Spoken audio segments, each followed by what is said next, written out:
El antiguo régimen, un sistema político, social y económico, cuyo nombre fue adjudicado por los revolucionarios franceses para destacar el nacimiento de una nueva era basada en el liberalismo. Tres rasgos definían el antiguo régimen principalmente.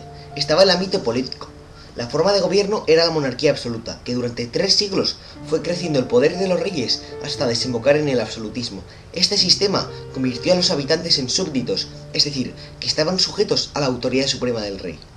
Dado que en esta época la religión poseía un gran poder, el rey, para mantener su poder, se excusaba diciendo que su soberanía era divina, elegida por Dios. La sociedad estaba organizada por estamentos, es decir, que la población se dividía por razones jurídicas y económicas.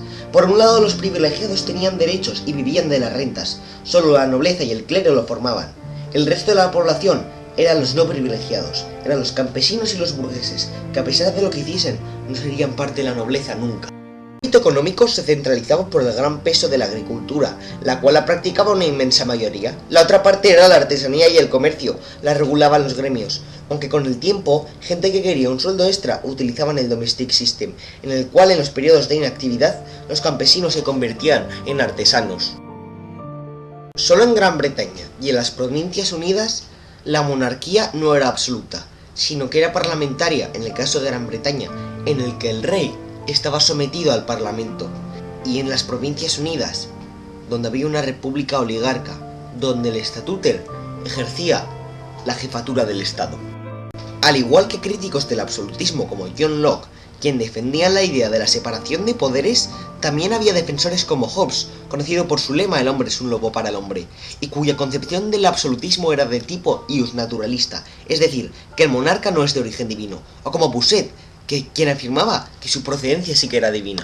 La economía del antiguo régimen trataba de una agricultura tradicional y de baja productividad, aplicando técnicas como el barbecho en campo abierto. Además, los campesinos contaban con tierras comunales, las cuales fundamentaban la economía de las poblaciones rurales. Se solía cultivar los cereales y las patatas. Como complemento a la agricultura, se practicaba la ganadería. Con el tiempo, el sector agrario sufrió transformaciones, como por ejemplo la introducción de la rotación cuadrinal y de nuevos cultivos, la mejora de los útiles de labranza y la selección de las semillas. Por otro lado, las actividades industriales se basaban en la artesanía, controlada siempre por los gremios. Más tarde se empezará a hacer empleo del domestic system. Las actividades comerciales fueron cambiando con el paso del tiempo. En primer lugar, el comercio interior se realizaba por caminos, ríos y canales, y debido a que el transporte era el carruaje y los barcos de vela, muchas veces se veía dificultado por las aduanas interiores. Posteriormente se empezó a utilizar el comercio ultramarino, que fue favorecido por la reapertura de las rutas con Oriente y la posibilidad de comercialización en América y África. Esto provocó que las potencias europeas se enfrentaran para alcanzar el dominio total de las rutas. 2 siglos más tarde, el sector comercial sufrió algunas transformaciones. Las mejoras en la construcción de los caminos eliminó las aduanas interiores, lo que hizo que aumentase todavía más el comercio. Y gracias a la creación de puertos, el comercio exterior aumentó. Debido al comercio triangular entre Europa, África y América, se instauró el capitalismo comercial.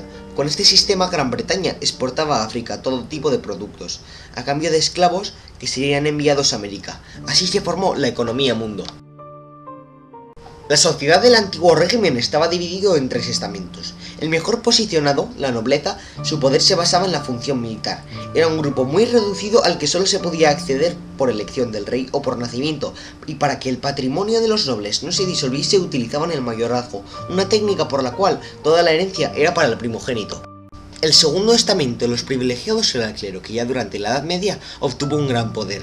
Debido a que el rey buscaba el apoyo de estos, obtuvieron grandes extensiones como recompensa. El clero gozaba de enorme influencia al ser representante de Dios en la tierra. A su vez se dividía en alto clero, los obispos, y bajo clero, los sacerdotes.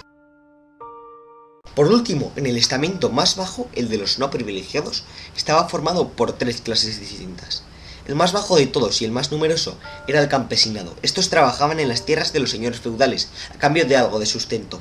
Ascendiendo la pirámide estaban los artesanos, siempre controlados por los gremios. Todos los artesanos tenían que regir por las normas de los gremios. Y por último, arriba de la pirámide de los no privilegiados estaban los burgueses. Poseían grandes cantidades de dinero y su influencia fue incrementando con el paso del tiempo.